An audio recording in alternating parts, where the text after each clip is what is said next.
Vipal Dianshu asks about the challenge problems. He wants to know if you can give more explanation on tips and techniques and tricks to help students solve them before the final to help them prepare.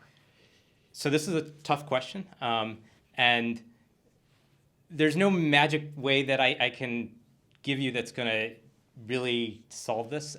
That the way to learn to solve challenges like this is really to practice and to solve increasingly difficult ones. Doing cryptography depends on persistence in a lot of cases. It also depends on creativity and being open-minded. And often people think a challenge is going to be really hard, so they don't try the easy things. So definitely to make sure that you understand what the challenge is asking for and think about the easy things first before assuming that you have to try something really complicated. And it's also a big difficulty is deciding, are you on the right path and should you keep trying that, or are you stuck in a rut and you need to try something different? And this is one of the things that makes cryptography hard. The challenge in this class are all contrived challenges, that they are intended to give you a sense of what it would be like to break a crypto system that's not contrived to be breakable. But that's a little different, and that means that it's a challenge for us to construct ones that are good. I know there was a lot of grumbling about the challenge in Homework 2, that many people spent a lot of effort on it trying to do complicated things to break it and learning about random number generation and the different ways to do that. And I hope you found that worthwhile and got something out of it. It turned out the actual sequence was quite easy to break if you looked at it in the right way. It was not intended to be quite as easy as it was, and I apologize for some of the obvious breaks in it, obvious flaws in it. I won't say specifically what they are now because I know some people still want to try the challenge on their own. But that was a mistake on my part, and I'm sorry that it turned out to be as trivial once you looked at it in the right way as it was. But it was intended to be something where you could break it without doing a lot of research into other types of random number generation schemes. That wasn't the intent of the question. The intent was, if you looked at it different ways, looking at the bit patterns, looking for any kind of patterns in the sequence, that would be what you need to break it.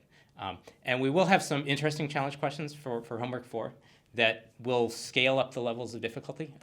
So I think one of the things to get better at solving challenges is to have the practice of solving ones. You build your confidence as you solve easier challenges and move on to harder ones. So what the challenge for Homework 4 will be, there'll be some that we give you some pretty good hints about how to solve, and we think will still be hard and involve an interesting challenge to solve them. And there are others that we're not going to tell you about what to solve, and we're not going to tell you which ones are the easy ones and which ones are the hard ones. So this is going to give you a different kind of experience solving a challenge. I hope people enjoy it and get something out of it. Definitely to be able to attack it, the first step is to understand the underlying crypto behind it. And that hopefully will come out of the lecture and solving the other problems. But the short answer, and I'm getting a little bit rambling because I don't have a good answer that says if you do X, Y, and Z, all of a sudden challenge problems will get easy and you'll be able to break all these known crypto systems. That it really takes practice. It also takes sort of having an open mind and thinking about different things to try and creativity. But the way to learn is to practice and to try to solve increasingly hard challenge problems. The other thing that is really the way to learn is to work with other people. If you can do that with someone in person who's experienced at solving the kinds of problems, that's really the best way to have that kind of back and forth.